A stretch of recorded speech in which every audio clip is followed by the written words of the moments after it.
여러분 혹시 이런 경험 있으십니까? 분명히 밥을 반으로 줄이고 고기 대신 채소만 먹는데도 뱃살은 여전히 그대로이고 병원에서 재는 혈당 수치는 오히려 오르기만 하는 상황. 많은 분들이 이런 순간에 아, 내가 의지가 약해서 그렇구나 하고 스스로를 탓합니다. 하지만 진실은 다릅니다. 의지나 식습관의 문제가 아니라 나이가 들며 우리 몸속 세포가 돌처럼 굳어버리는 데에 원인이 있습니다. 젊었을 때 우리의 세포는 말랑말랑하고 탄력이 있어 들어오는 영양분을 제대로 받아들이고 노폐물은 곧잘 내보냈습니다. 그러나 세월이 흐르며 세포막의 유동성이 떨어지고 세포는 점차 굳어져 문을 닫아버린 것처럼 변합니다. 이렇게 되면 아무리 좋은 음식을 먹어도 영양분은 세포 안으로 들어가지 못하고 노폐물은 빠져나오지 못해 몸속에 쌓입니다. 그 결과 혈당은 치솟고 사용되지 못한 당분은 지방으로 바뀌어 뱃살이 되는 것입니다. 이 사실을 깨달으면 의문이 풀립니다. 왜 운동을 열심히 해도 피로만 쌓이고 왜 채식을 해도 혈당이 잡히지 않는지. 모든 이유는 굳어버린 세포에 있었습니다. 문제는 더 깊고 은밀한 곳에 숨어 있었던 것이죠. 그렇다면 어떻게 해야 이 세포를 다시 깨울 수 있을까요? 놀랍게도 해답은 아주 단순합니다. 바로 아침에 마시는 소금물 한 잔입니다. 많은 분들이 소금은 몸에 해로운 거 아닌가 하고 의문을 갖습니다. 그러나 적절한 농도와 방법으로 마시는 소금물은 오히려 세포에 생명을 불어넣습니다. 나트륨과 미네랄이 세포막의 통로를 열어주어 영양분이 들어가고 당분이 에너지로 바뀌며 쌓인 노폐물이 배출되는 길이 열립니다. 저는 직접 경험했습니다. 전후 500일 동안 매일 아침 소금물을 마신 결과 허리둘레가 15cm 줄고 혈당은 180에서 90으로 안정되었으며 피로감마저 사라졌습니다. 이건 단순한 우연이 아닙니다. 세포의 문이 열리자 몸 전체의 리듬이 살아난 겁니다. 똑같은 음식을 먹어도 이제는 뱃살로 가지 않고 활동 에너지로 바뀌는 기적 같은 변화가 일어난 것이죠. 여러분, 생각해 보십시오. 젊었을 때 피부를 손가락으로 눌렀을 때 금세 탱탱하게 돌아오던 모습. 지금은 눌린 자국이 오래 남아있지 않습니까? 이것이 바로 세포가 굳었다는 신호입니다. 피부만이 아니라 전신 세포가 다 이런 상태가 된 겁니다. 세포를 환풍기에 비유하면 이해가 쉽습니다. 환풍기가 녹슬어 작동하지 않으면 기름때가 빠져나가지 못하고 공기는 탁해집니다. 세포도 굳으면 영양소는 들어가지 못하고 노폐물은 쌓이게 됩니다. 따라서 진짜 문제는 단순한 다이어트나 운동의 부족이 아니라 이미 문을 닫아버린 세포에 있었습니다. 그리고 해결책은 거창한 것이 아니라 매일 아침의 작은 습관, 소금물 한 잔에서 시작됩니다. 이제부터 저는 왜 세포가 굳는지, 소금물이 어떻게 이 문제를 풀어내는지, 그리고 실제로 어떤 변화를 만들어내는지를 차례대로 알려드리겠습니다. 여러분이 이 이야기를 끝까지 들으신다면 뱃살과 혈당, 그리고 잃어버린 활력을 되찾을 단서를 얻게 되실 겁니다. 제가 진료실에서 만난 68세 여성 환자분 이야기를 먼저 들려드리겠습니다. 이분은 매일같이 채소 위주의 식단을 하고 밥도 반 공기만 드셨습니다. 게다가 기름진 음식은 거의 입에도 대지 않았습니다. 그런데도 혈당은 늘 170을 넘었고 치마 허리는 점점 더 조여왔습니다. 내가 게으른 걸까? 나이가 들어서 어쩔 수 없는 걸까? 하며 스스로를 탓하며 눈시울을 붉히시던 모습이 아직도 잊히지 않습니다. 하지만 그분이 매일 아침 소금물 한 잔을 습관으로 들이면서 불과 2주 만에 눈에 띄는 변화를 겪었습니다. 허리띠가 헐렁해졌고 아침마다 하던 집안일을 끝내도 예전처럼 숨이 차지 않았습니다. 무엇보다 활력이 돌아와서 오히려 남편과 공원을 함께 걸을 때 본인이 더 오래 걷게 되었다고 말씀하시더군요. 이 변화는 단순히 체중의 문제가 아니었습니다. 세포에 쌓여있던 노폐물이 빠져나가고 말랑해진 세포가 다시 에너지를 받아들이기 시작한 겁니다. 의학적으로 설명하자면 세포막의 유동성이 회복되면서 포도당이 세포 안으로 들어가고 인슐린 저항성이 완화된 것입니다. 실제로 당뇨 환자들의 혈당 변화를 추적한 연구에서도 미네랄 균형이 회복되면 혈당이 안정되는 비율이 크게 높아졌다는 결과가 나와 있습니다. 여러분도 경험해 보셨을 겁니다. 운동을 하고 땀을 많이 흘린 뒤 아무리 물을 마셔도 갈증이 쉽게 풀리지 않는 경우가 있죠. 그런데 스포츠 음료를 한 모금 마시면 훨씬 빨리 갈증이 해소됩니다. 이유는 단순합니다. 물만으로는 세포 안으로 수분이 잘 들어가지 못하지만 미네랄이 함께 공급되면 세포의 문이 열리면서 수분이 제대로 흡수되기 때문입니다. 아침 소금물의 원리도 똑같습니다. 밤새 미네랄이 빠져나간 우리 몸에 미지근한 소금물 한 잔이 들어오면 세포는 즉시 깨어나 준비 태세를 갖춥니다. 실제로 저도 소금물을 시작하기 전에는 매일 아침이 너무 힘들었습니다. 침대에서 일어나기가 버겁고 커피를 마셔도 피로가 가시지 않았습니다. 그런데 소금물을 꾸준히 마시면서 아침 기상이 한결 가벼워졌습니다. 커피 대신 소금물로 하루를 시작하니 오히려 오전 내내 집중력이 유지되더군요. 단순한 체험담이 아니라 세포가 다시 에너지를 받아들이는 구조적인 변화가 일어나고 있었던 것입니다. 한 가지 더 말씀드리고 싶은 건 소금물은 단순히 뱃살이나 혈당에만 영향을 주는 것이 아니라는 겁니다. 60대 중반 여성 환자분 중에는 얼굴 붓기 때문에 늘 스트레스를 받던 분이 계셨습니다. 아침마다 눈꺼풀이 퉁퉁 붓고 발등이 부어 신발을 신기가 힘들어 외출조차 꺼리셨던 분이었죠. 그런데 소금물을 시작한 지 2주 만에 눈꺼풀 붓기가 빠지고 표정이 한결 밝아졌습니다. 남편은 이제는 얼굴이 환해졌다라고 말해 주었다고 합니다. 붓기가 사라진 이유는 세포 안팎의 수분 균형이 회복되었기 때문입니다. 미네랄이 세포막을 자극해 세포 안으로 수분이 다시 들어가고 불필요한 수분은 신장을 통해 배출된 겁니다. 의학적 지표로도 이를 확인할 수 있습니다. 부종 환자의 경우 혈액 속 나트륨 농도가 일정 수준 이하로 떨어지는 경우가 많은데 이는 미네랄 불균형의 결과입니다. 적절한 농도의 소금물은 세포가 수분을 제대로 활용할 수 있게 도와주며 결과적으로 붓기를 완화시키는 효과를 가져옵니다. 이런 체험과 연구 결과를 하나로 모아보면 명확합니다. 아침 소금물은 단순히 물에 소금을 타 마시는 행위가 아니라 나이가 들며 잠들었던 세포를 깨우고 몸의 시스템을 정상으로 돌려놓는 신호탄입니다. 그리고 그 신호는 일주일 안에 체감할 수 있을 정도로 빠르게 나타납니다. 여러분, 여기서 중요한 질문을 던져보겠습니다. 내 몸의 문제는 정말 식습관 때문일까? 아니면 세포가 굳어버린 탓일까? 답은 이미 드러났습니다.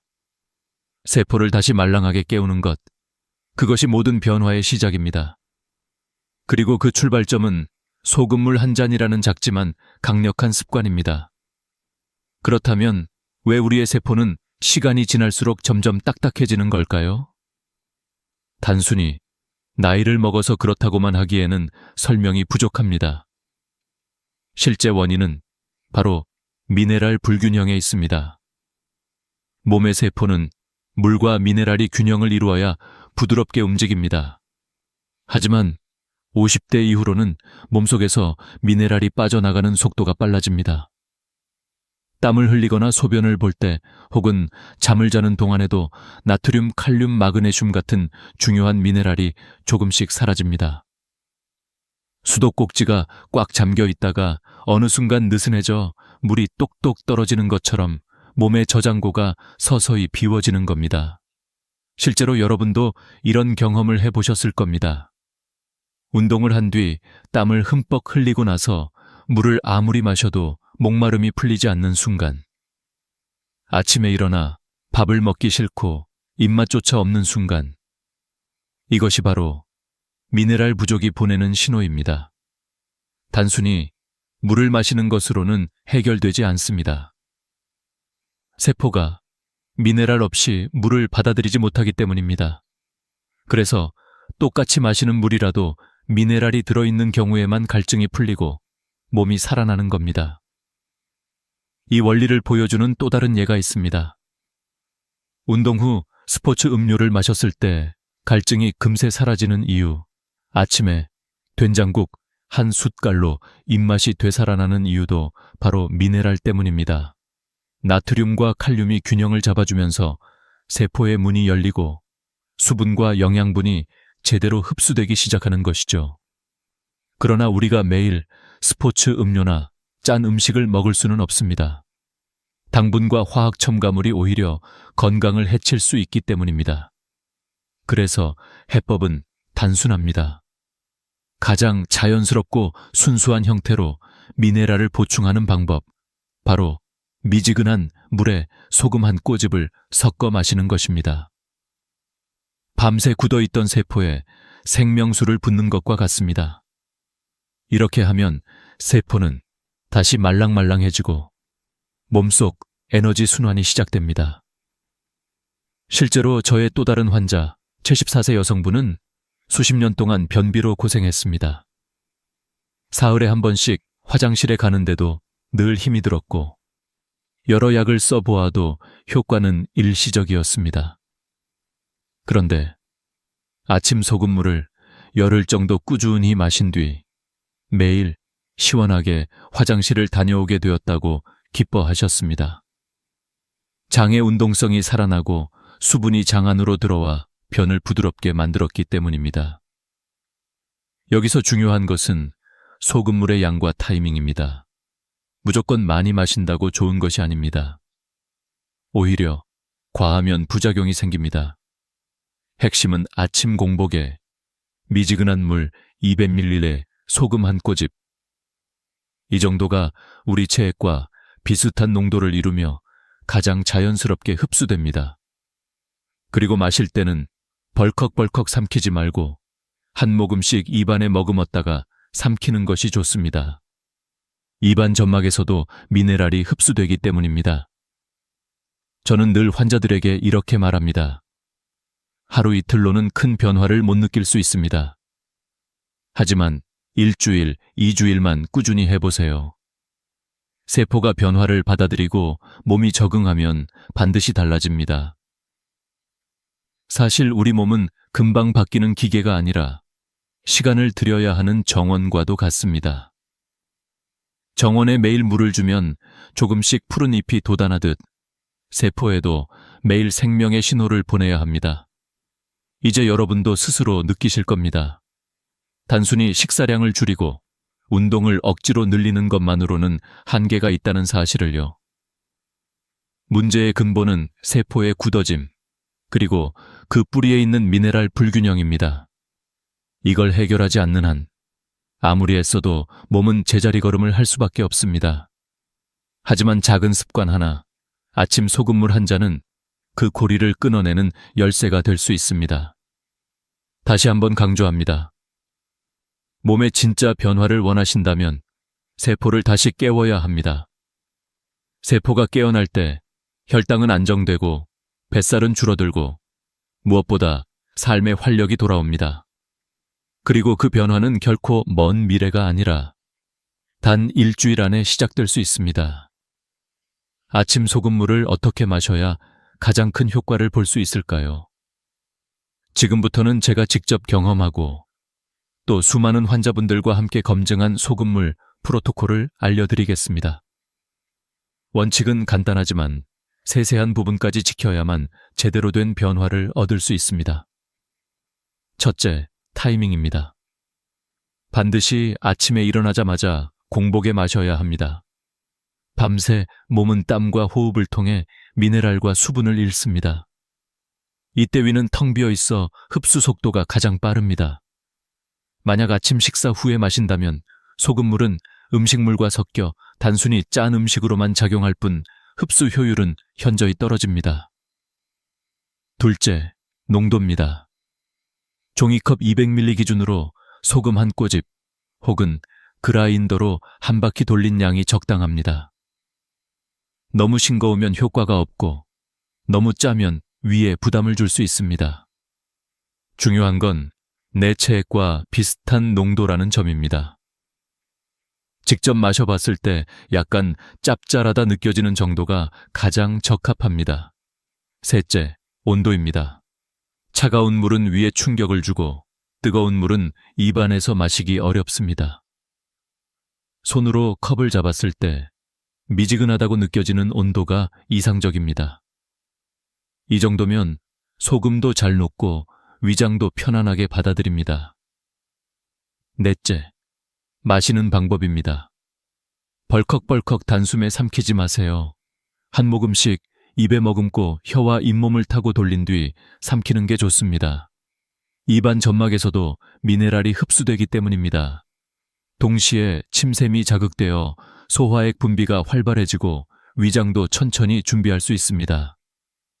한 컵을 마시는데 30초에서 1분 정도 시간을 투자하세요. 다섯째, 흡수 시간입니다. 소금물을 마신 후 최소 20분 동안은 아무것도 먹지 말아야 합니다. 그래야 세포가 충분히 미네랄을 받아들이고 몸속에서 흡수가 제대로 이루어집니다. 많은 분들이 이 시간을 지키지 못해 효과가 반감되곤 합니다. 저는 이 20분 동안 간단히 스트레칭을 하거나 창가에 앉아 아침 햇살을 받으며 하루 일정을 정리합니다. 그렇게 하면 단순히 기다리는 시간이 아니라 몸과 마음을 깨우는 시간이 됩니다. 여섯째, 물 섭취입니다. 소금물을 마시면 자연스럽게 갈증이 날 수 있습니다. 이는 몸이 수분 균형을 맞추려는 정상적인 반응입니다. 이때는 하루 1.5리터에서 2리터 정도를 나눠서 마시는 게 좋습니다. 한 번에 많이 마시지 말고 조금씩 자주 마셔야 세포가 꾸준히 수분을 공급받습니다. 마지막으로 꾸준함입니다. 최소 3개월 이상은 매일 같은 시간에 반복해야 합니다. 세포막이 변화를 받아들이고 몸이 새로운 리듬을 익히는 데는 시간이 필요합니다. 어떤 분들은 첫 주에는 별다른 변화를 못 느끼기도 합니다. 하지만 포기하지 않고 2주, 3주를 이어가면 어느 순간 몸이 달라진 걸 스스로 체감하게 됩니다. 마치 겨울 땅 속에 있던 새싹이 봄이 되어야 비로소 올라오듯이 세포도 시간이 필요합니다. 이 프로토콜을 실천하신 76세 남성 환자분이 계십니다.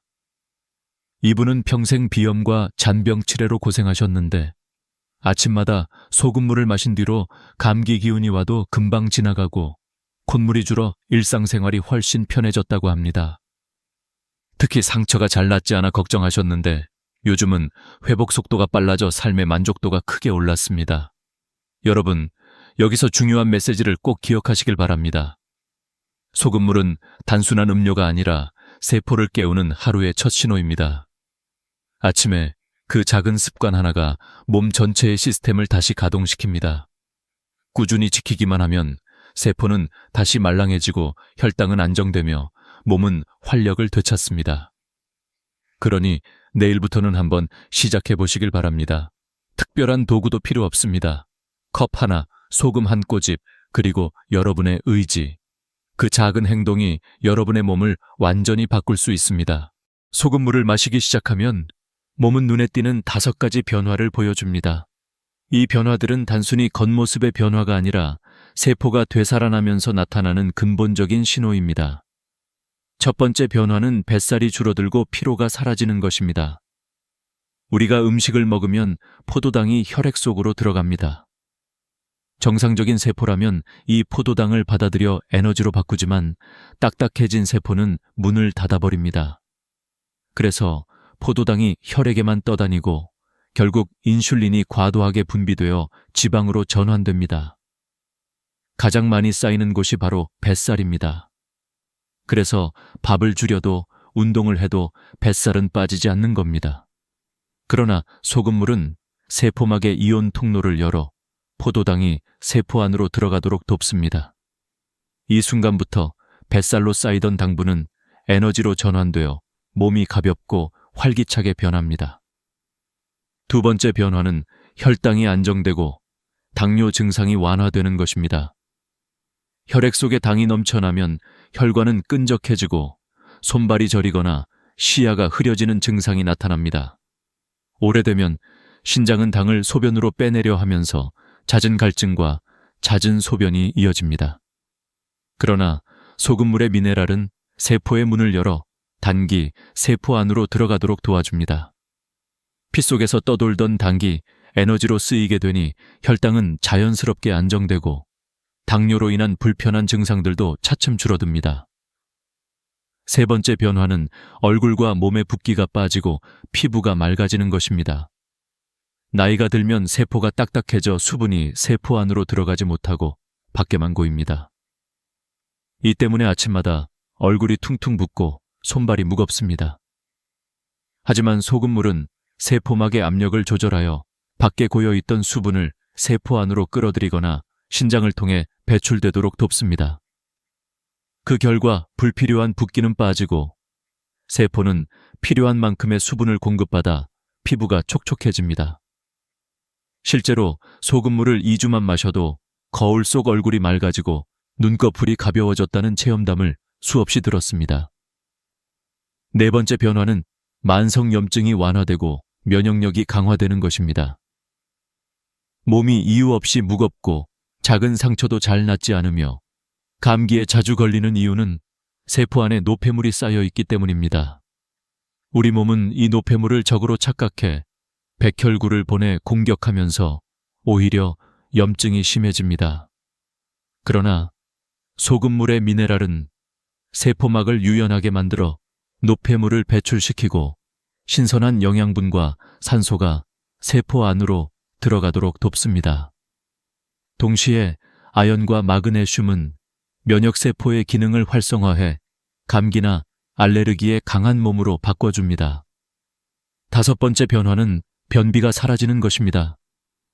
나이가 들면 장운동성이 떨어지고 수분 흡수 능력이 약해집니다. 그래서 변이 딱딱해지고 배출이 힘들어집니다.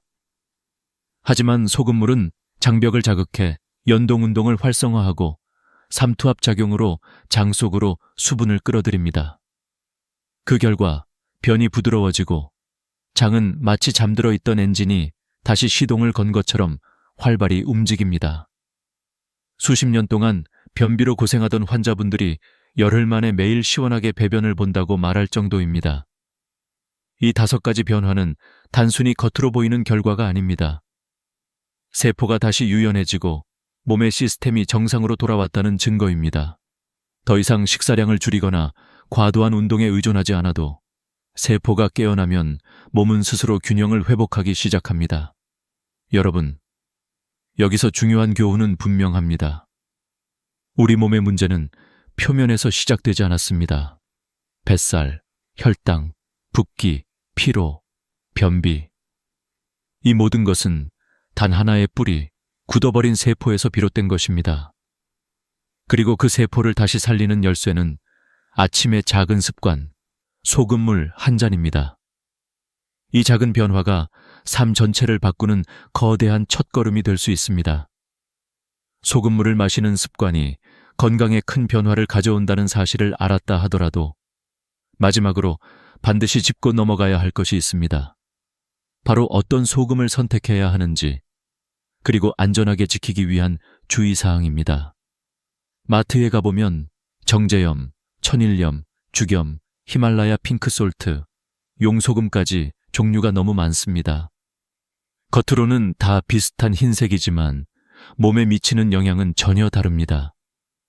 정제염은 99%가 나트륨으로만 이루어져 있어 단순히 짠맛만 낼 뿐 미네랄이 거의 없습니다. 마치 백미와 현미의 차이처럼 필요한 영양이 빠져 있는 셈입니다. 매일 아침 정제염으로 소금물을 만든다면 효과는 기대하기 어렵습니다. 반면 천일염은 바닷물을 자연 건조해 만들기 때문에 칼슘, 마그네슘, 칼륨 같은 미네랄이 남아 있습니다. 가격도 합리적이고 일상에서 시작하기에 가장 무난한 선택입니다. 죽염은 대나무통에 천일염을 넣고 소나무 장작으로 고온에서 구워 만든 것으로 불순물이 제거되고 미네랄이 농축되어 알칼리성이 강합니다. 효과는 좋지만 가격이 비쌉니다. 히말라야 핑크솔트는 수억 년 전 바다에서 형성되어 환경 오염에서 자유롭고 철분이 풍부해 분홍빛을 띠는데 특히 여성분들에게 고려할 만합니다. 용소금은 천일염을 복사열로 구워 중금속 위험이 적고 맛도 깔끔하다는 장점이 있습니다. 제가 직접 여러 종류를 다 사용해 본 결과 처음 시작하는 분들에게는 천일염만으로도 충분합니다. 이후 익숙해지고 더 좋은 효과를 원한다면 핑크솔트나 용소금을 고려해도 좋습니다. 중요한 건 비싼 소금이 아니라 꾸준히 편하게 실천할 수 있는 방법입니다. 저는 개인적으로 그라인더에 담긴 소금을 추천합니다. 물컵 위에서 한두 바퀴만 돌리면 정확한 양이 나오고 매일 귀찮지 않게 이어갈 수 있습니다. 건강 습관은 편리해야 오래갑니다. 하지만 반드시 기억해야 할 것이 있습니다. 아무리 좋은 습관이라도 모든 사람에게 무조건 안전한 것은 아닙니다. 고혈압 약을 드시는 분, 신장 기능이 떨어진 분, 심장 질환을 가진 분들은 반드시 의사와 상담 후 시작해야 합니다. 임신 중이거나 수유 중인 여성도 피하시는 것이 좋습니다. 처음 시작하는 분들은 특히 아주 적은 양으로 몸의 반응을 확인하면서 천천히 늘려가는 것이 안전합니다. 혹시라도 소금물을 마신 후 속이 쓰리거나 어지럼증, 심한 갈증이나 부종이 생긴다면 즉시 중단하고 의사와 상의하셔야 합니다. 우리 몸은 언제나 신호를 보냅니다. 그 신호를 무시하지 않고 귀 기울이는 것이 건강을 지키는 첫걸음입니다. 이제 이야기를 마무리할 때가 되었습니다. 여러분, 오늘 제가 드린 말씀은 단순히 소금물을 마셔라라는 조언이 아닙니다. 세포를 다시 깨워라, 몸의 근본을 회복하라는 메시지입니다. 뱃살, 혈당, 붓기, 만성 피로, 변비. 이 모든 문제의 뿌리는 세포의 굳어짐에서 시작됩니다. 그리고 그 세포를 다시 유연하게 만드는 가장 간단하고 강력한 방법이 바로 아침 소금물 한 잔입니다. 여러분의 하루가 바뀌면 삶이 바뀝니다. 작은 습관 하나가 건강을 그리고 미래를 바꿉니다. 오늘부터라도 자신에게 이 질문을 던져보십시오. 나는 세포를 깨우는 선택을 하고 있는가? 답은 여러분 손안에 있습니다. 이 영상을 끝까지 함께 해주셔서 감사합니다. 혹시 이 내용이 도움이 되었다면 좋아요와 구독을 눌러주시고 가족이나 친구에게도 꼭 공유해 주세요. 여러분의 작은 행동이 더 많은 사람들의 건강을 지켜줄 수 있습니다. 건강은 멀리 있지 않습니다. 매일 아침에 작은 한 모금에서 시작됩니다. 여러분 혹시 이런 경험 있으신가요? 어느 날 갑자기 평소와 다르지 않게 아침을 맞았는데 막상 일어나 보니 다리에 힘이 이상하게 빠져서 휘청거린 적 말입니다. 대부분은 그냥 나이 들어서 그렇겠지, 어제 잠을 잘못 잤나 보다 하고 넘깁니다. 하지만 이 순간이야말로 뇌가 마지막으로 보내는 구조 신호일 수 있습니다. 얼굴이 비뚤어지거나 말이 어눌해지는 것은 우리가 흔히 아는 뇌경색의 신호입니다. 그러나 그것보다 더 이른 단계, 더 먼저 드러나는 변화가 바로 다리에서 시작됩니다. 이 단순한 사실 하나만 제대로 기억하셔도 여러분 자신과 가족의 생명을 지킬 수 있습니다. 저는 수십 년 동안 수많은 환자들을 진료하면서 공통적으로 확인한 것이 있습니다. 바로 다리가 가장 먼저 비명을 지른다는 사실입니다. 피가 원활하게 흐르지 못하면 심장에서 가장 멀리 떨어진 부위인 다리에서 곧바로 신호가 나타납니다. 그런데 많은 분들은 이를 단순히 운동 부족이나 근육 약화로 착각하곤 합니다. 하지만 제가 직접 본 환자들의 사례를 통해 말씀드리면 이 착각이 결국 평생의 후회로 이어지는 경우가 너무나 많았습니다. 여러분, 뇌경색이라는 단어를 들으면 어떠신가요? 등골이 서늘해지고 혹시라도 내가 쓰러지는 건 아닐까 하는 두려움이 엄습하지 않습니까? 한번 발병하면 목숨을 위협할 뿐 아니라 설령 목숨을 건지더라도 반신불수, 언어 장애 같은 후유증이 남는 경우가 많습니다.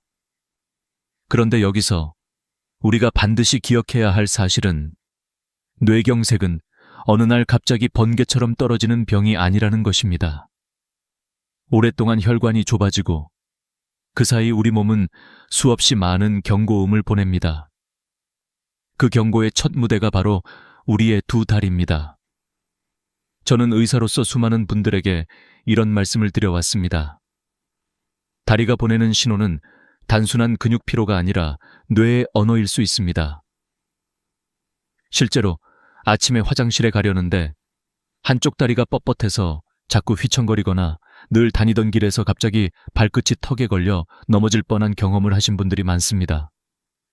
이럴 때 사람들은 어제 너무 많이 걸었나 하고 넘기지만 사실은 뇌에서 보내는 경고음일 수 있습니다.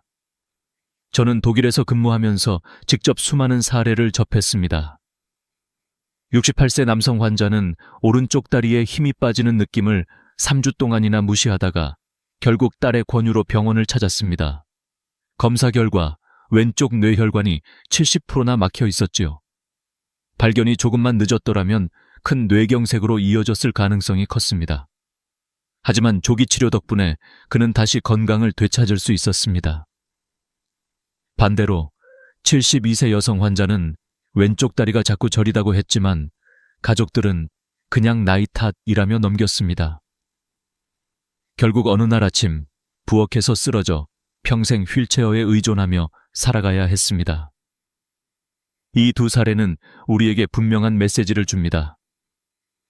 작은 신호를 무시하면 큰 후회가 찾아오지만 작은 신호에 귀 기울이면 인생이 달라질 수 있다는 것입니다. 그렇다면 왜 하필 다리일까요? 단순히 심장에서 멀리 떨어져 있다는 이유만이 아닙니다. 뇌의 신호 체계가 좌우로 교차하기 때문에 왼쪽 뇌에 문제가 생기면 오른쪽 다리에, 오른쪽 뇌에 문제가 생기면 왼쪽 다리에 먼저 이상이 드러나는 경우가 많습니다. 게다가 다리는 걷기, 균형 잡기, 체중 지탱하기 같은 복잡한 역할을 동시에 하므로 뇌의 작은 이상도 금세 드러납니다. 여기서 중요한 사실 하나를 말씀드리겠습니다. 뇌경색의 골든타임은 단 4시간 남짓이라는 것입니다. 이 시간을 놓치면 수억 개의 뇌세포가 회복 불가능한 손상을 입게 됩니다. 그런데도 우리는 다리의 신호를 단순히 피곤해서 그렇다며 무시하는 경우가 많습니다. 어쩌면 그 순간이 바로 마지막 기회였을지도 모르는데 말입니다. 오늘 제가 드리고 싶은 말씀은 분명합니다. 여러분이 혹시라도 다리에 힘이 갑자기 빠지거나 저리거나 휘청거리는 경험을 했다면 괜찮아지겠지 하고 넘기지 마십시오. 오히려 이때가 가장 서둘러 병원에 가야 할 순간입니다. 작은 신호는 우리 몸의 경고등과 같습니다. 자동차의 계기판에 경고등이 켜졌을 때 무시하고 달리면 결국 큰 사고로 이어지듯 다리의 작은 변화도 무시하면 큰 사고로 이어집니다. 저는 의사이자 한 사람의 인생 선배로서 여러분께 간곡히 말씀드립니다. 다리가 보내는 신호에 귀 기울이십시오. 그것은 단순한 피로나 노화가 아니라 뇌가 보내는 마지막 부탁일 수 있습니다. 그리고 그 부탁을 무시하지 않는 것이야말로 여러분 자신과 가족을 지키는 첫걸음입니다. 왜 하필 다리일까요? 많은 분들이 이 질문을 던집니다. 뇌경색은 뇌의 문제인데 왜 신호는 가장 먼저 다리에서 드러나는 걸까요? 이 부분을 이해하려면 먼저 우리 몸의 혈액순환 구조를 떠올려야 합니다. 오래된 아파트를 떠올려 보십시오.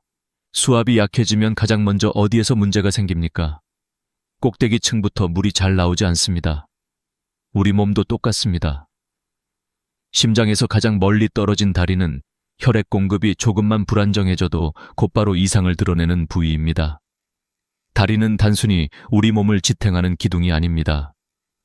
걷기, 균형 잡기, 체중 유지 같은 복잡한 역할을 동시에 담당하고 있습니다. 그래서 뇌에서 내려오는 신호가 조금만 흔들려도 바로 문제로 나타나죠. 예를 들어 왼쪽 뇌혈관이 좁아지면 반대편인 오른쪽 다리에 힘이 빠지거나 감각이 둔해지는 시기입니다. 이는 뇌에서 내려가는 신경이 중간에서 교차하기 때문입니다. 결국 뇌가 보내는 이상, 신호가 다리를 통해 가장 먼저 드러나는 것입니다. 이 원리를 실제 환자들의 이야기를 통해 확인할 수 있습니다. 독일과 네덜란드에서 수천 명을 대상으로 진행한 연구에서는 뇌경색 환자의 절반 이상이 발병 전 다리에서 이상을 경험했다고 보고했습니다.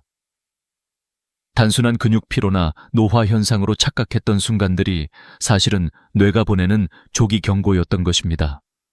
우리가 흔히 일과성 허혈 발작, 즉 TIA라고 부르는 증상 역시 대표적인 예입니다. 며칠 전 혹은 몇 시간 전부터 다리가 힘이 빠지거나 저리는데 시간이 지나면 다시 정상으로 돌아옵니다. 많은 분들이 다시 괜찮아졌으니 별일 아니다 라고 생각하지만 사실 이때가 가장 위험한 순간입니다. 우리 뇌는 매우 정교하지만 동시에 아주 민감합니다. 혈류가 잠시만 줄어들어도 즉각 반응을 보냅니다. 그리고 그 반응이 가장 눈에 띄게 나타나는 곳이 바로 다리입니다. 특히 발목과 발끝은 작은 신경과 근육의 협동으로 움직이는데 혈류가 부족해지면 곧바로 발이 땅에 끌리거나 계단을 오를 때 휘청거리는 증상이 나타납니다. 이런 신호들은 그냥 우연이 아닙니다. 뇌가 이제 위험하다라고 알려주는 경고등과 같은 것이죠. 여기서 우리가 꼭 기억해야 할 사실은 다리의 이상이 단순히 국소적인 문제가 아니라는 것입니다. 허리 디스크나 말초신경 문제로 오는 증상과는 양상이 다릅니다. 허리 문제라면 보통 양쪽 다리가 함께 영향을 받거나 자세에 따라 증상이 변합니다.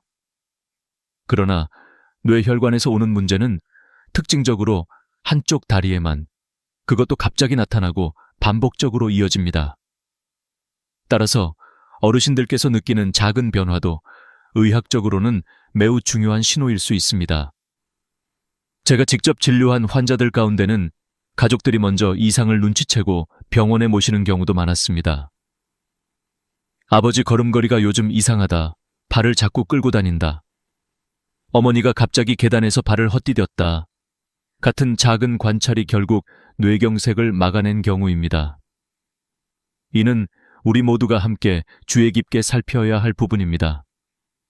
혼자만의 문제가 아니라 가족 전체가 경각심을 가져야 하는 이유입니다. 또 하나 중요한 점은 균형 감각입니다. 다리는 단순히 걷기만 하는 것이 아니라 뇌와 손발의 협력으로 균형을 유지합니다. 그런데 뇌혈류가 불안정해지면 손해와 연결된 균형 조절 기능이 흔들리며 걷는 동작이 매끄럽지 못해집니다. 술을 마시지도 않았는데 비틀거리거나 평평한 바닥을 걷는데도 울렁거리는 느낌을 받는다면 이는 뇌의 경고일 수 있습니다. 어지럼증으로만 치부하기엔 반복적이고 점점 심해지는 특징이 뚜렷하기 때문입니다. 결국 다리는 뇌의 상태를 가장 먼저 보여주는 조기 경보 장치입니다. 우리가 다리에서 오는 신호를 무심히 넘기면 뇌가 보내는 마지막 기회를 놓칠 수 있습니다. 작은 신호가 반복되면 반드시 전문의와 상담해야 합니다. 이 단순한 습관 하나가 인생의 갈림길을 바꿀 수 있습니다. 저는 수많은 환자들의 삶을 지켜보며 한 가지 공통된 교훈을 얻었습니다.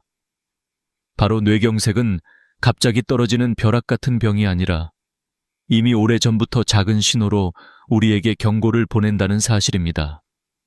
그리고 그 신호를 귀 기울인 사람과 무심히 흘려보낸 사람의 인생은 극명하게 갈라졌습니다. 독일 하이델베르크에서 진료하던 어느 날 68세의 하인리히 슈미트라는 환자가 딸의 손을 잡고 병원에 찾아왔습니다. 그는 몇 주 전부터 오른쪽 다리에 힘이 빠지고 자꾸 휘청거린다고 말했습니다. 하지만 그는 나이 탓일 거야 라며 대수롭지 않게 넘겼습니다. 그러던 어느 날 장을 보러 나갔을 때 계산대 앞에서 다리가 풀려 그대로 주저앉을 뻔했습니다. 다행히 옆에 있던 딸이 즉시 병원으로 데리고 왔고 검사 결과 왼쪽 뇌혈관이 70% 이상 막혀 있는 것이 확인되었습니다. 만약 조금만 더 늦었다면 대규모 뇌경색으로 이어졌을 가능성이 높았습니다. 하지만 조기 치료와 생활 습관 교정으로 그는 다시 건강을 회복할 수 있었습니다. 그의 삶은 작은 순간의 주의 덕분에 완전히 다른 방향으로 흘러갔습니다. 반면 또 다른 사례는 안타깝기 그지없습니다. 72세의 게르트루트 베커라는 여성은 일주일 전부터 왼쪽 다리가 자주 저리고 힘이 빠진다고 호소했습니다. 그러나 가족들은 그냥 나이 들어서 그런 거야, 운동 부족이지라며 가볍게 여기고 산책을 권하기만 했습니다. 결국 어느 날 아침, 부엌에서 아침 식사를 준비하다가 갑자기 쓰러졌습니다. 병원으로 실려왔을 때는 이미 오른쪽 뇌에 큰 경색이 진행된 상태였고 결국 그녀는 평생 휠체어에 의존해야만 했습니다. 조금만 더 일찍 신호를 알아차리고 병원에 왔다면 충분히 막을 수 있었던 일이었습니다. 이 두 사례는 우리에게 중요한 메시지를 던집니다. 다리에서 오는 작은 신호를 어떻게 받아들이느냐에 따라 삶의 질이 완전히 달라진다는 것입니다. 사람들은 흔히 조금 쉬면 괜찮아지겠지라고 생각합니다. 그러나 뇌는 그 순간 마지막으로 기회를 주고 있었던 것입니다.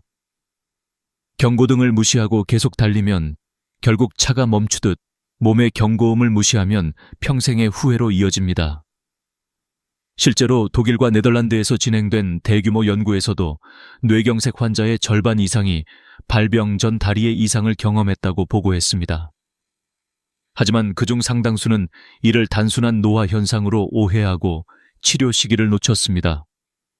반대로 작은 변화에도 민감하게 반응해 조기 검진을 받은 환자들은 대부분 큰 사고를 막을 수 있었습니다.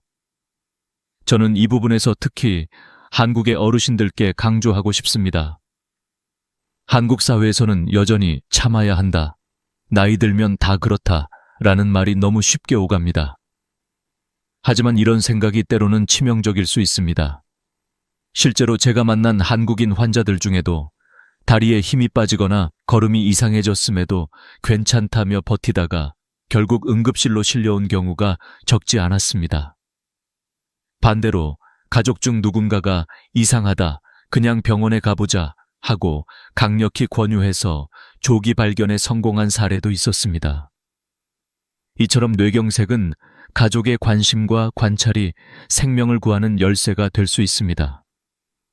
환자 본인은 사소한 변화라 생각할 수 있지만 옆에서 지켜보는 가족은 작은 이상도 민감하게 알아챌 수 있습니다. 따라서 서로의 걸음걸이, 균형, 표정, 행동을 세심하게 살피는 것이야말로 예방의 첫걸음입니다. 여러분께 꼭 드리고 싶은 말씀은 이것입니다. 다리가 보내는 작은 신호를 무시하지 마십시오. 그 신호는 단순히 피로의 결과가 아니라 뇌가 보내는 마지막 부탁일 수 있습니다. 그리고 그 부탁에 응답하는 순간 여러분의 인생은 지켜질 수 있습니다. 다리에서 나타나는 뇌경색의 신호는 생각보다 다양하고도 구체적입니다. 그런데 문제는 많은 분들이 이런 신호들을 단순히 노화나 운동 부족 탓으로 돌린다는 것입니다. 오늘 저는 의사로서 또 인생 선배로서 여러분께 꼭 알려드리고 싶은 7가지 전조 신호를 하나씩 짚어드리겠습니다. 이 신호들을 제대로 기억하고 주의 깊게 살펴보신다면 평생을 후회하는 일을 막을 수 있을 것입니다. 첫 번째 신호는 한쪽 다리에 갑작스러운 힘 빠짐입니다. 계단을 오르다 한쪽 다리에 힘이 툭 풀리며 주저앉을 뻔한 경험, 의자에서 일어날 때 유독 한쪽만 힘이 들어가지 않는 경험을 하신 적이 있으십니까? 단순한 운동 부족이라면 양쪽 다리가 함께 약해지며 서서히 진행됩니다. 하지만 뇌혈관 문제는 특징적으로 한쪽만, 그리고 갑자기 나타납니다. 이때는 쉬면 괜찮아지겠지가 아니라 즉시 검진이 필요한 순간입니다. 두 번째 신호는 저림과 감각 이상입니다. 발바닥이 둔해지고 뜨겁고 차가운 것을 잘 구별하지 못하거나 양말을 신은 듯한 느낌이 드는 경우가 있습니다. 허리 디스크 같은 말초신경 문제라면 주로 발끝에서부터 서서히 위로 퍼져 올라가지만 뇌에서 오는 문제는 전혀 다릅니다. 한쪽 다리에만, 그것도 갑자기 반복적으로 나타나는 것이 특징입니다. 뜨거운 물에 발을 담갔는데도 덜 뜨겁게 느껴진다면 뇌혈류 부족을 의심해야 합니다. 세 번째 신호는 걸을 때 발을 끄는 현상, 의학적으로는 조카수라 부릅니다. 정상이라면 발목 근육이 발끝을 들어 올려 걸을 때 바닥에 걸리지 않도록 합니다. 그러나 뇌신호가 제대로 전달되지 않으면 발목이 처져 발끝이 바닥에 끌리게 됩니다. 이로 인해 걷는 소리가 달라지고 신발 앞부분이 유난히 빨리 닳는 특징이 나타납니다. 본인은 잘 모르지만 가족들이 먼저 아버지 걸음걸이가 이상하다라고 눈치채는 경우가 많습니다. 네 번째 신호는 자꾸 걸려 넘어지는 증상입니다. 평소 잘 다니던 길에서 문턱이나 계단에 자꾸 걸리는 경험은 단순한 실수가 아닐 수 있습니다.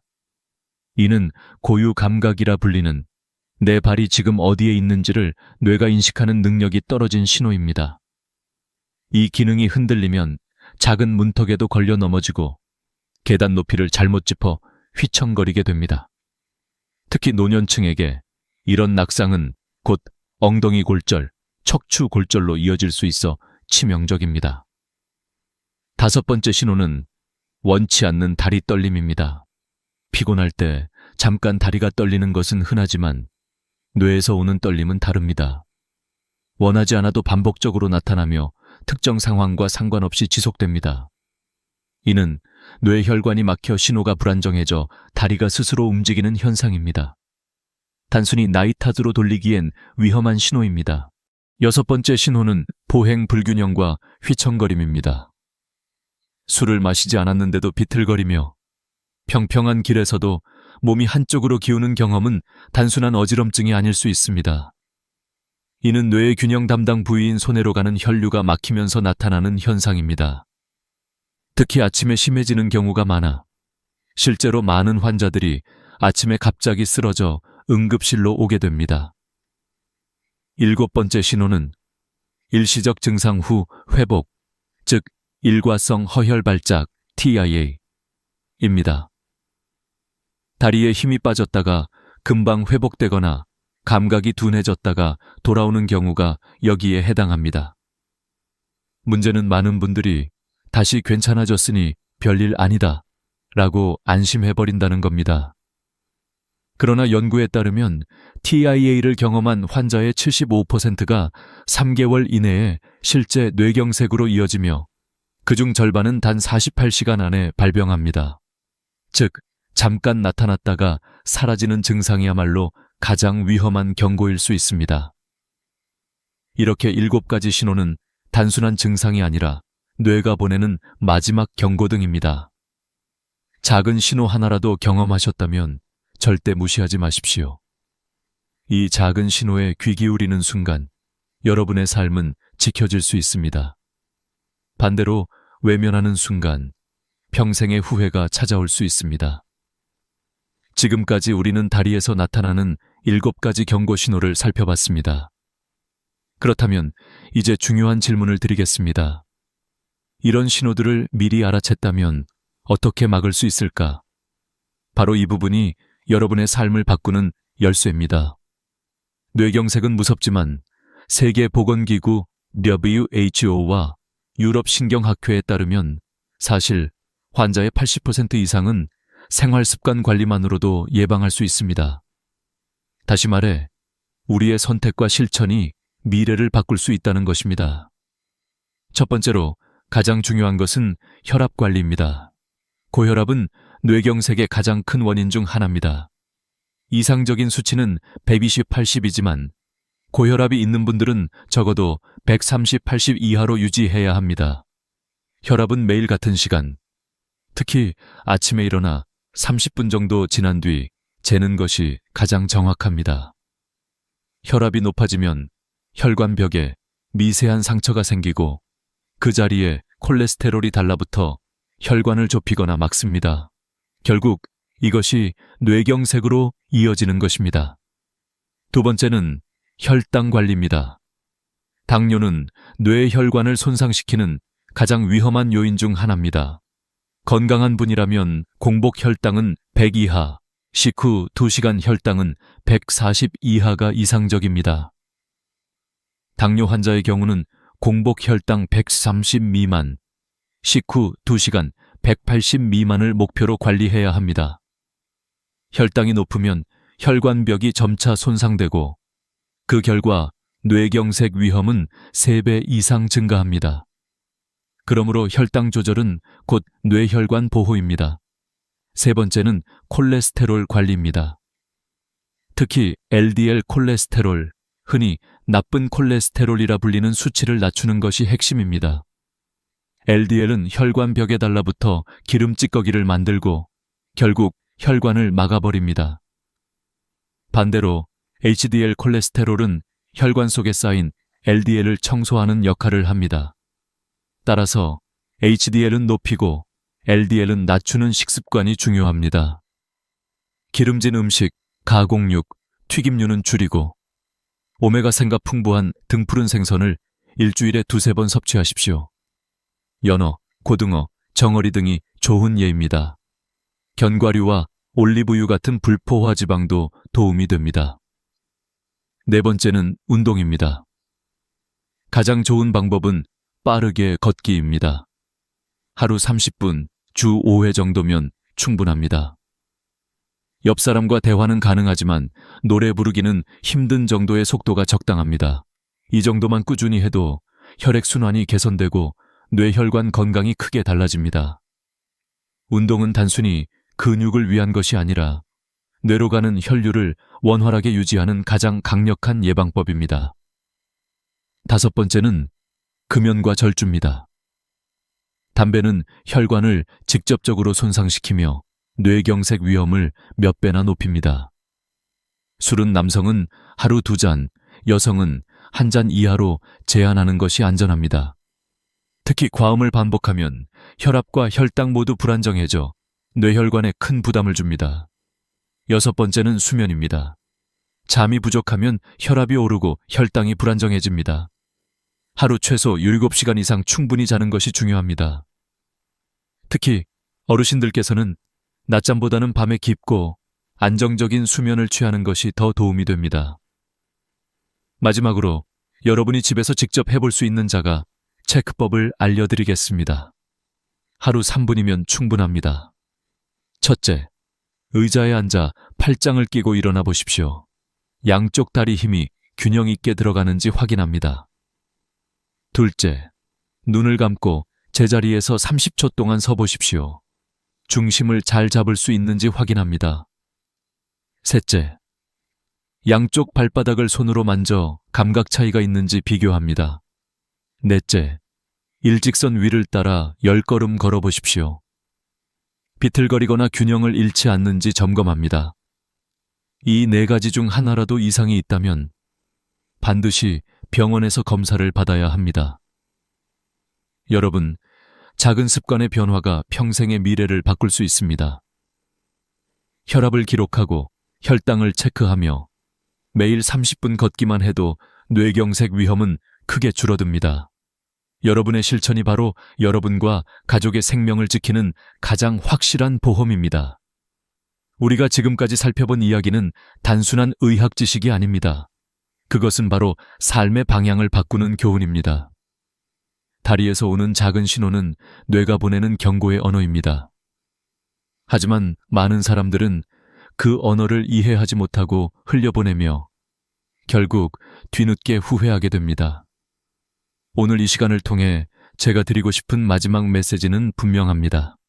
다리는 단순히 우리 몸을 지탱하는 기둥이 아니라 뇌가 보내는 살아있는 알람이라는 사실입니다. 저는 수많은 환자들을 통해 배웠습니다. 누군가는 작은 이상을 무심히 넘겨 평생 휠체어에 앉아 살아가야 했습니다. 또 누군가는 가족의 세심한 관찰 덕분에 큰 사고를 피하고 다시 건강한 삶을 되찾았습니다. 그 차이는 아주 작은 순간의 선택에서 비롯되었습니다. 괜찮아지겠지, 라는 방심과 혹시 이상이 있지 않을까 라는 경각심, 이 두 가지 태도가 인생의 갈림길을 만든 것입니다. 여러분, 우리가 일상에서 가장 쉽게 놓치는 것이 무엇일까요? 바로 작은 신호입니다. 몸은 결코 거짓말을 하지 않습니다. 다리가 갑자기 휘청거릴 때, 발바닥 감각이 이상할 때, 걸음걸이가 달라졌을 때, 그것은 우연이 아니라 뇌가 마지막으로 보내는 메시지일 수 있습니다. 자동차 경고등을 무시하면 큰 사고로 이어지듯 몸의 경고를 무시하면 돌이킬 수 없는 결과가 찾아옵니다. 하지만 희망이 없는 것은 아닙니다. 여러 연구 결과가 말해주듯 생활 습관 관리만으로도 대부분의 뇌경색을 예방할 수 있습니다. 오늘부터라도 혈압을 기록하고 혈당을 관리하며 매일 30분 걷기를 시작하십시오. 기름진 음식 대신 생선과 채소를 더 많이 드시고 담배를 끊고 술을 줄이십시오. 이 작은 실천이 쌓여 여러분의 내일을 지켜줍니다. 그리고 무엇보다 중요한 것은 가족과 함께하는 예방입니다. 여러분, 스스로도 점검하시되 가족끼리 서로의 걸음걸이와 몸 상태를 살펴보십시오. 아버지 걸음이 요즘 이상하다. 어머니가 자꾸 발을 헛디디신다는 작은 관심이 생명을 구할 수 있습니다. 뇌경색은 개인의 질병이 아니라 가족 전체의 삶에 영향을 주는 사건이기 때문입니다. 마지막으로 이 교훈을 가슴에 새기셨으면 합니다. 작은 신호, 마지막 경고, 평생의 후회. 이 세 가지 단어는 무겁게 들릴지 모르지만 이제 여러분은 그 무게를 바꿀 수 있는 지혜를 손에 넣으셨습니다. 다리의 신호에 귀 기울이는 순간 후회는 예방으로 바뀌고 두려움은 희망으로 바뀝니다. 여러분, 오늘 이야기가 마음에 와닿으셨다면 구독과 좋아요를 눌러주시고 소중한 분들과 공유해 주십시오.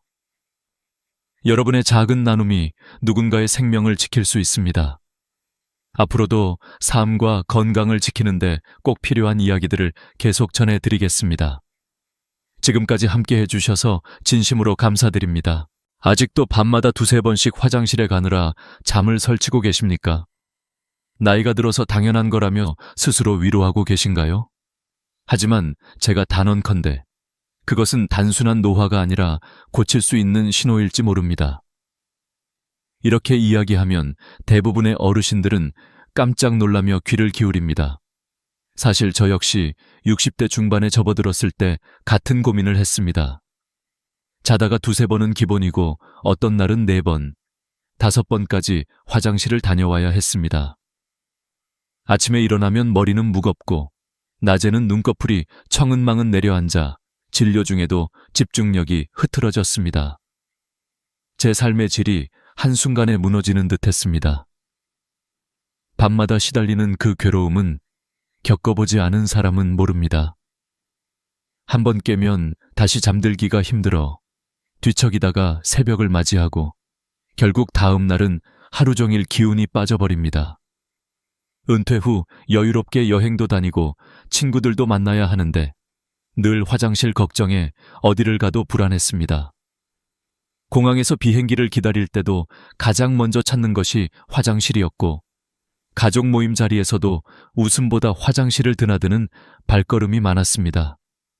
여러분, 혹시 이런 경험 있으신가요?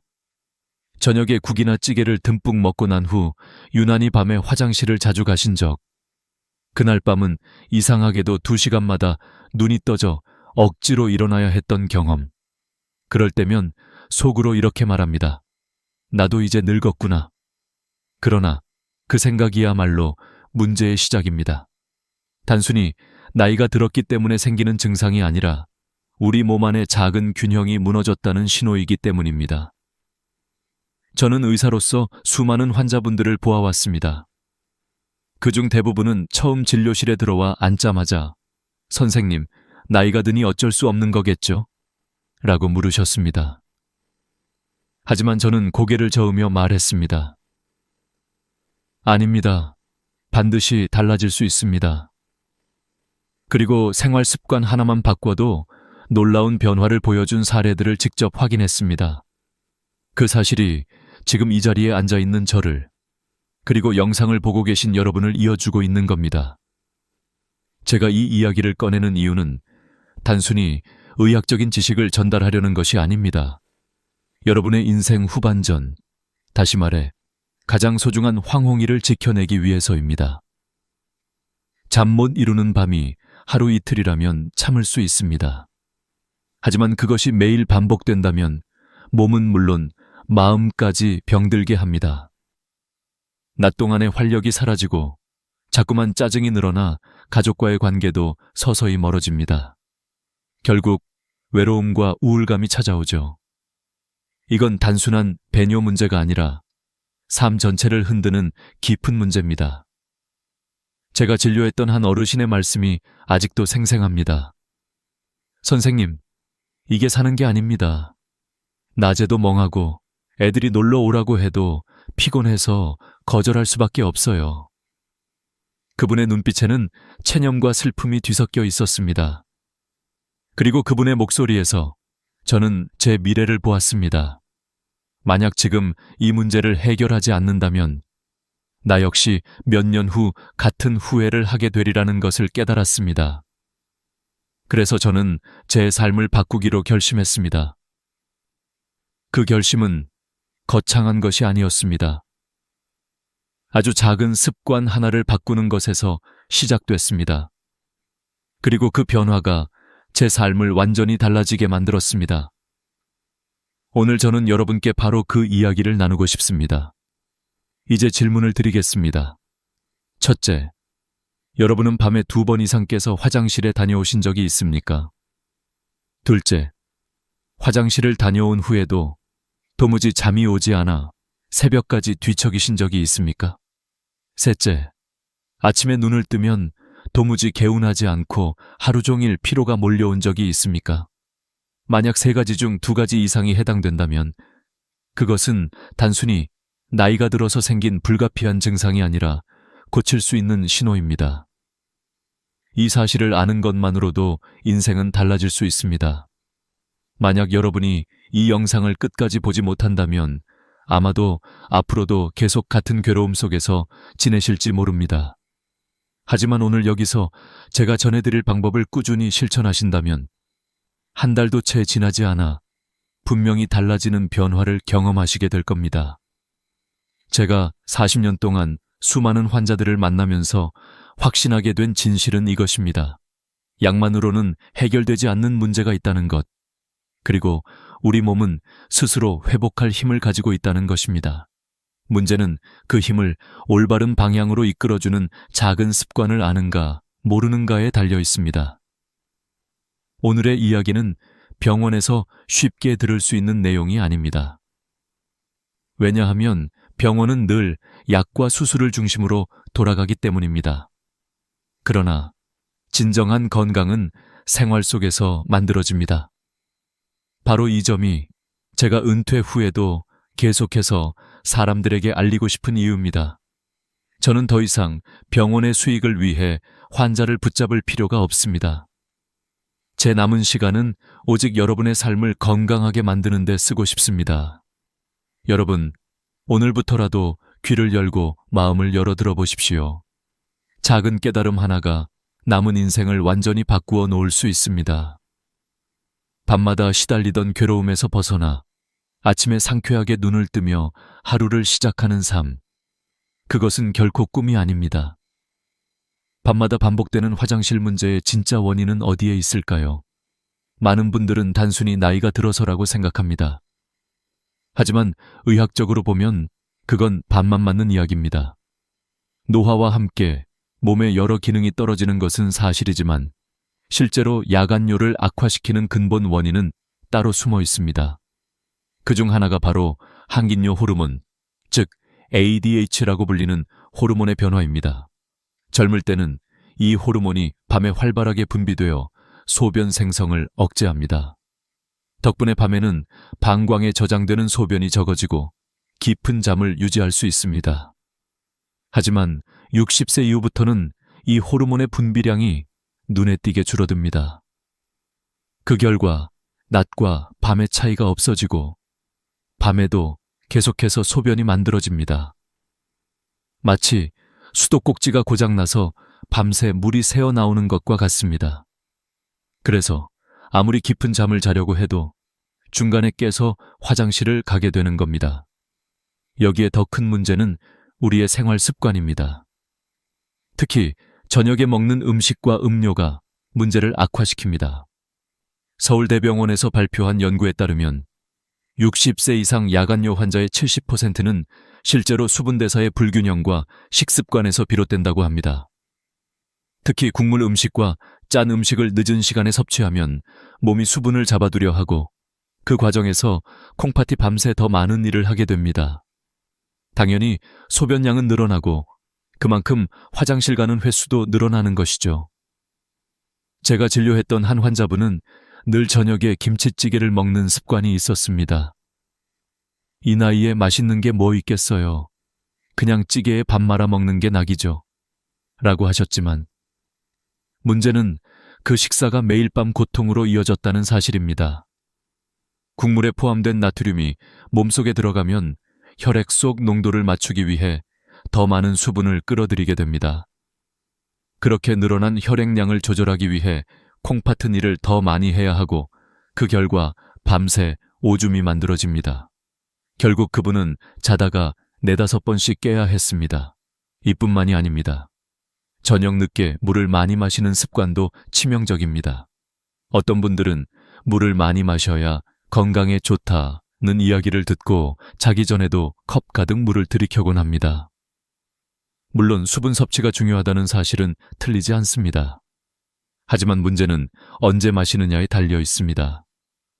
연세대 의대에서 2021년에 발표한 연구에 따르면 오후 7시 이후에 마신 수분의 80%는 체내에서 머물다 새벽에 배출된다고 합니다. 그러니 자기 전에 마신 물은 거의 그대로 새벽에 화장실행 티켓이 되는 셈입니다. 그리고 또 하나, 현대인의 생활 습관 중에 간과하기 쉬운 것이 바로 커피와 알코올입니다. 커피는 이뇨작용이 강하기 때문에 오후 늦게 마시면 그 효과가 밤까지 이어집니다. 술 역시 마찬가지입니다. 술을 마시면 잠이 잘 올 것 같지만 실제로는 수면의 질을 떨어뜨리고 화장실을 자주 가게 만듭니다. 특히 나이가 들수록 간과 신장의 처리 능력이 떨어지기 때문에 그 영향을 훨씬 크게 받습니다. 여러분, 의사들이 흔히 이런 이야기를 자세히 해주지 않는 이유가 뭔지 아십니까? 병원에서는 주로 약을 처방하고 경우에 따라 수술을 권합니다. 그러나 생활 습관을 개선하는 방법을 알려주면 환자들이 약을 덜 먹게 되고 병원 방문도 줄어듭니다. 의사에게는 손해일 수 있습니다. 하지만 저는 은퇴한 지금 남은 시간 동안은 진짜 필요한 이야기를 하고 싶습니다. 병원이 아닌 일상 속에서 스스로 해결할 수 있는 길을 알려드리고 싶습니다. 이쯤에서 질문을 던져보겠습니다. 지금까지 여러분은 혹시 나이 들어서 어쩔 수 없다는 생각에 스스로 체념하고 계시지는 않습니까? 하지만 저는 수많은 환자들의 변화를 직접 보았습니다. 약에만 의존하지 않고 습관 하나를 바꿨을 뿐인데 2주 만에, 한 달 만에 삶이 달라지는 모습을 말입니다. 바로 이 지점에서 우리는 깨달아야 합니다. 진짜 원인은 노화라는 단어 뒤에 숨어있는 생활 습관과 호르몬 변화라는 사실. 그리고 그 원인을 정확히 알면 해결책은 생각보다 간단하다는 점입니다. 지금까지는 왜 밤마다 화장실에 시달리는지, 그 배경에 어떤 비밀이 숨어 있는지를 이야기했습니다. 다음부터는 어떻게 그것을 바꿀 수 있는지 구체적인 방법을 말씀드리겠습니다.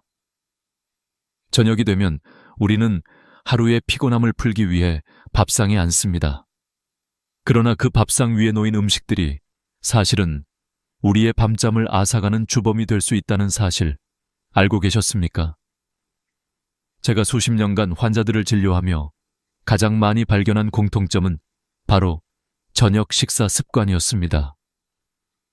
국물 위주의 음식, 지나치게 짠 반찬, 그리고 습관처럼 들이키는 물 한 컵. 이 단순한 습관들이 결국 야간뇨를 악화시키는 결정적인 요인이었습니다. 한 환자분 이야기를 해드리겠습니다. 70대 초반의 한 어르신은 늘 저녁에 된장찌개와 김치찌개를 번갈아 드셨습니다. 이 나이에 입맛 사는 건 그거밖에 없어요. 라며 웃으셨지만 그분의 밤은 늘 지옥과 같았습니다. 자다가 4번, 5번은 꼭 깨야 했고 다음 날은 늘 피곤해 지쳐 있었습니다. 제가 조심스레 저녁 국물을 조금만 줄여보시면 어떨까요? 라고 권하자 처음에는 손사래를 치셨습니다. 선생님, 그럼 밥이 안 넘어가요. 그러나 결국 가족들의 설득과 제 부탁으로 국물을 반만 드시기 시작했습니다. 놀랍게도 불과 3주 만에 그분의 야간뇨 횟수는 절반으로 줄었습니다. 이것이 단순한 우연일까요? 아닙니다.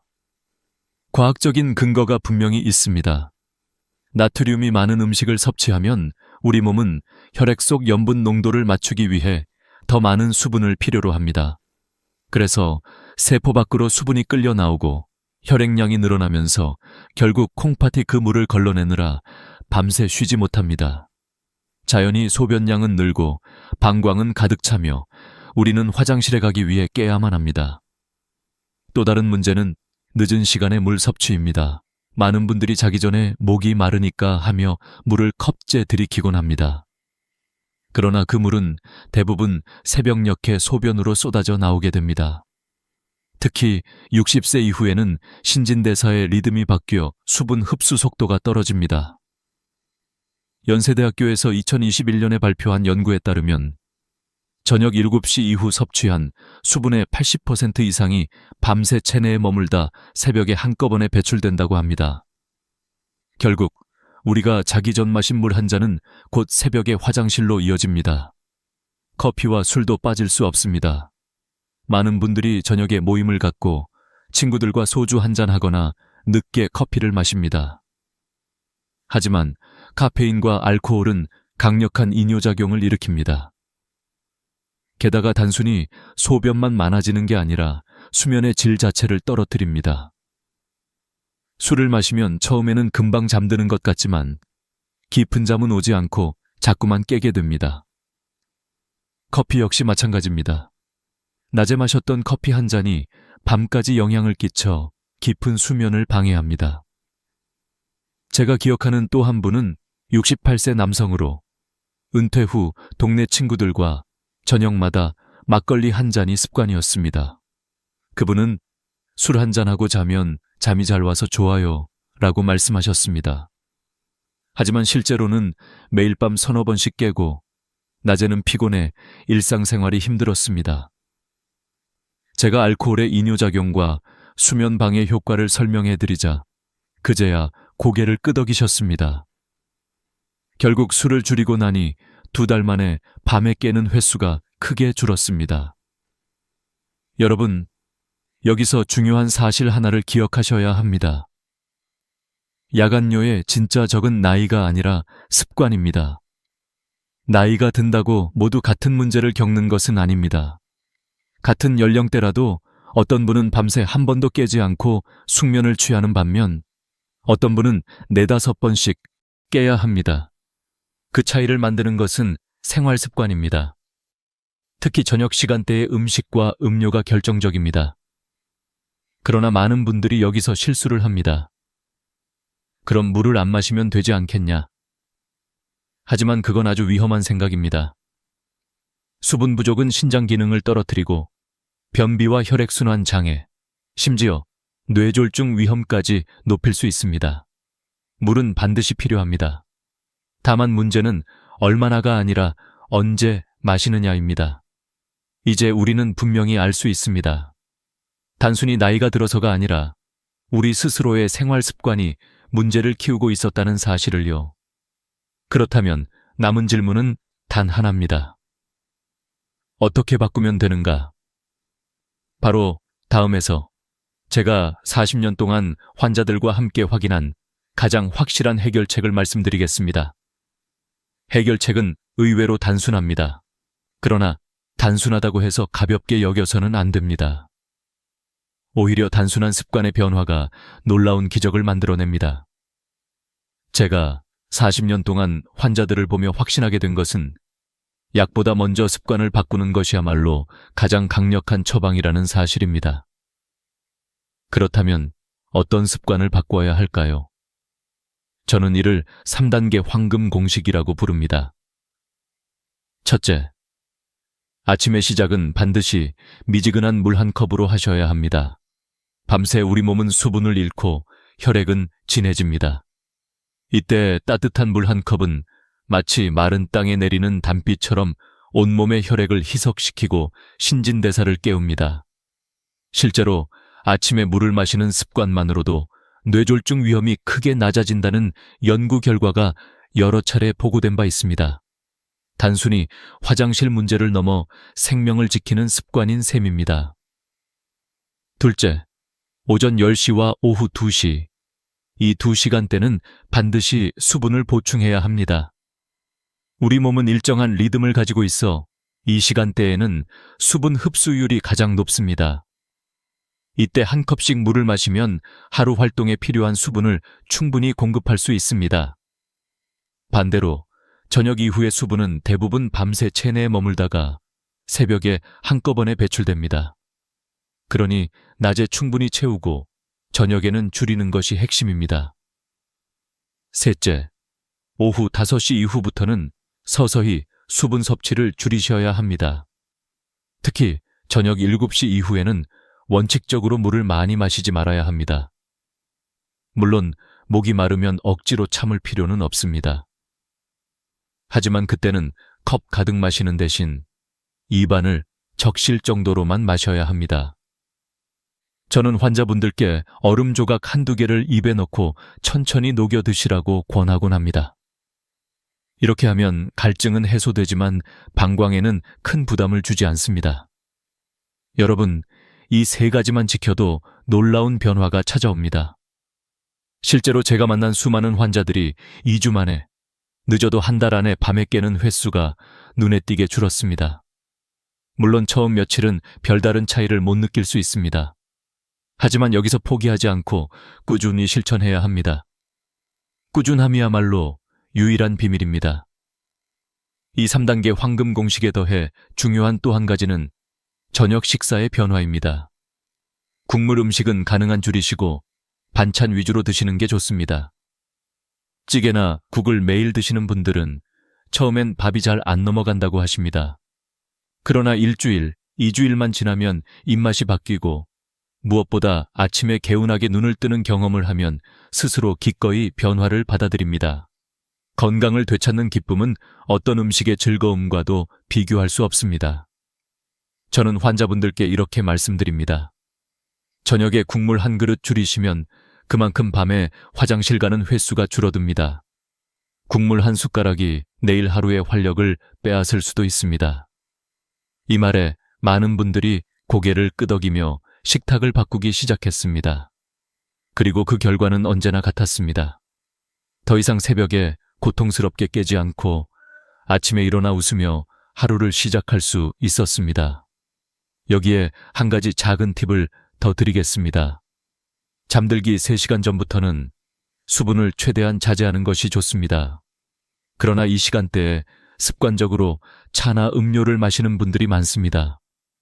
특히 허브차, 보리차 같은 것은 괜찮다고 생각하시는 경우가 있는데 그것 역시 수분입니다. 그래서 저는 이 시간대에는 따뜻한 차 한 모금 정도로 입안을 적시는 걸 권합니다. 차 대신 단순히 따뜻한 물을 소량 마시는 것도 좋은 방법입니다. 제가 직접 경험한 바에 따르면 이 습관은 단지 야간요 문제만 해결하는 것이 아닙니다. 수면의 질이 전반적으로 좋아지고 낮 동안의 집중력과 활력이 회복됩니다. 실제로 저도 예전에는 논문을 쓰거나 진료를 하다가 쉽게 피곤해졌지만 지금은 하루 종일 힘이 넘칩니다. 나이가 들어도 다시 젊은 시절처럼 살아갈 수 있다는 자신감을 주는 변화입니다. 정리하면 물은 반드시 필요합니다. 하지만 언제 마시느냐가 중요합니다. 아침과 낮에 충분히, 저녁에는 최소한으로. 그리고 국물 음식 줄이기, 잠들기 전 수분 조절. 이 간단한 공식이 평생의 건강을 지켜주는 열쇠입니다. 여러분도 오늘부터 당장 시작해 보시기 바랍니다.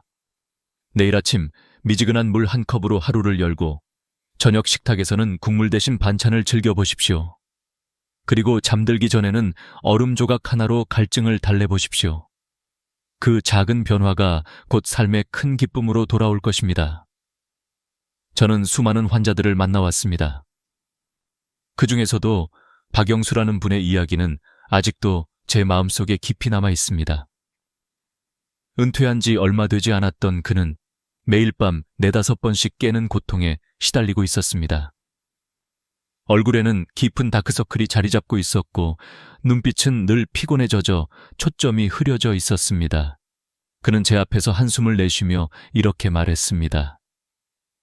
선생님, 밤에 잠을 못 자니 낮에도 멍하고 손주들이 놀러 오자고 해도 피곤해서 거절하게 됩니다. 여행도 못 가고 친구들도 못 만나고 이게 사는 걸까요? 그의 말 한마디 한마디에서 체념이 느껴졌습니다. 저는 그에게 약이나 수술보다는 생활 습관부터 바꿔보자고 제안했습니다. 많은 의사들이 바로 약을 처방했겠지만 저는 원인을 근본적으로 해결해야 한다는 확신이 있었습니다. 그래서 3가지를 권했습니다. 첫째, 아침에 일어나자마자 반드시 미지근한 물 한 컵을 마실 것. 둘째, 낮 동안 충분히 수분을 섭취하되 오후 5시 이후로는 점차 줄일 것. 셋째, 저녁 식사에서 국물 음식을 최소화하고 잠들기 3시간 전에는 물을 거의 마시지 않을 것. 처음 일주일 동안 영수 씨는 큰 변화를 느끼지 못했습니다. 역시 나이 든 사람은 안 되는 거군요. 라며 실망하는 표정을 지었지만 저는 포기하지 말고 꾸준히 해보자고 격려했습니다. 그리고 2주가 지났을 때 놀라운 변화가 나타났습니다. 밤에 깨는 횟수가 4-5번에서 2-3번으로 줄어든 것입니다. 무엇보다 한 번 깨고 나서 다시 잠드는 시간이 훨씬 짧아졌습니다. 한 달 뒤, 그는 환한 얼굴로 제 진료실에 들어왔습니다. 선생님, 어젯밤에는 단 한 번만 깼습니다. 40년 만에 처음이에요. 아침에 일어나니 이렇게 개운할 수가 없더군요. 그의 표정은 완전히 달라져 있었습니다. 얼굴에 생기가 돌았고 목소리에는 힘이 실려 있었습니다. 단순히 화장실 문제만 해결된 것이 아니었습니다. 삶 전체가 바뀐 것이었습니다. 그는 더 이상 여행을 두려워하지 않았고 손주들과 즐겁게 놀 수 있었으며 친구들과의 만남도 기꺼이 나갈 수 있었습니다. 단순한 습관 변화가 한 사람의 인생을 되살린 것입니다. 저는 이 사례를 통해 확신을 더 굳혔습니다. 그러나 그 확신의 근거는 환자들뿐만이 아니었습니다. 사실 저 자신도 같은 경험을 했기 때문입니다. 의사로서 바쁜 진료와 학회 활동에 쫓기다 보니 생활 리듬이 무너졌습니다. 낮에는 환자를 보느라 물을 제대로 못 마시고 저녁에 집에 오면 갈증을 참지 못해 벌컥벌컥 마셨습니다. 논문을 쓰거나 학회 준비를 하면서 커피와 물을 밤 늦게까지 마시곤 했습니다. 그 결과 저 역시 매일 밤 2-3번씩 화장실에 다녀와야 했습니다. 처음에는 저도 나이가 들어서 그런가 보다 하고 대수롭지 않게 생각했습니다. 그러나 수면 부족이 쌓이면서 낮에 집중력이 떨어지고 심지어 수술 중에도 예전보다 더 쉽게 피로를 느끼게 되었습니다. 환자들에게 늘 습관을 바꾸라고 말해왔던 제가 정작 제 몸에는 그것을 실천하지 않고 있던 것이죠. 그때 저는 결심했습니다. 내가 환자라면 어떻게 하겠는가? 그래서 스스로에게 제가 늘 환자들에게 권했던 방법을 적용하기 시작했습니다. 아침마다 물 한 컵으로 하루를 시작했습니다. 낮 동안에는 틈틈이 물을 조금씩 마셨습니다. 그러나 저녁 7시 이후에는 절대 물을 많이 마시지 않았습니다. 좋아하던 국물 요리도 줄였습니다. 그리고 잠들기 3시간 전부터는 수분을 거의 섭취하지 않았습니다. 처음 2주 동안은 큰 변화를 느끼지 못했습니다. 오히려 낮에 목이 마른 것 같아 힘들기도 했습니다. 하지만 저는 포기하지 않았습니다. 3주째 접어들면서 놀라운 변화가 찾아왔습니다. 밤에 깨는 횟수가 눈에 띄게 줄어든 것입니다. 그리고 가장 큰 변화는 화장실에 다녀온 후 금방 다시 잠들 수 있게 된 것이었습니다. 예전에는 한 번 깨면 1시간 가까이 뒤척였는데 이제는 화장실 다녀오자마자 금세 깊은 잠에 빠질 수 있었습니다. 2달이 지나자 거의 완벽하게 숙면을 유지할 수 있었습니다. 아침에 일어났을 때의 상쾌함은 마치 젊은 시절로 돌아간 듯 했습니다. 그 후 저는 환자들에게 더욱 확신을 가지고 이 방법을 권할 수 있었습니다. 제가 직접 경험한 것이기에 더 이상 의심할 필요가 없었습니다. 지금도 80세가 된 저는 이 습관을 20년 넘게 지켜오고 있습니다. 덕분에 여전히 하루를 활기차게 보내고 있고 환자분들께도 당당히 말할 수 있습니다. 나이가 문제가 아닙니다. 습관이 문제입니다. 그리고 그것은 언제든 바꿀 수 있습니다. 이야기를 통해 제가 전하고 싶은 메시지는 분명합니다. 환자든 의사든 누구든 같은 사람입니다. 작은 습관 하나가 우리 삶을 무너뜨리기도 하고 되살리기도 합니다. 그리고 그 힘은 여러분의 손에 달려 있습니다. 우리가 밤마다 반복되는 고통 속에 살 것인지 아니면 젊은 시절처럼 상쾌하게 아침을 맞이할 것인지는 결국 우리 스스로의 선택에 달려 있습니다. 많은 분들이 이제 나이가 들었으니 어쩔 수 없다고 말합니다. 그러나 저는 단호히 말씀드립니다. 그것은 잘못된 체념일 뿐입니다. 나이는 단지 숫자일 뿐이고 진짜 차이를 만드는 것은 우리의 습관과 태도입니다.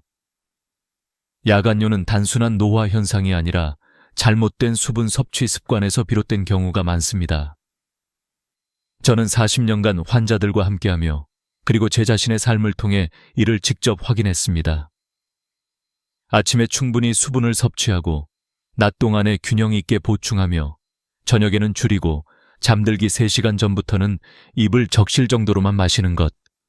여기에 국물 음식을 줄이고 커피와 술을 조심하는 습관까지 더한다면 누구든지 숙면을 되찾을 수 있습니다. 여러분, 중요한 것은 하루 이틀 하고 포기하지 않는 것입니다.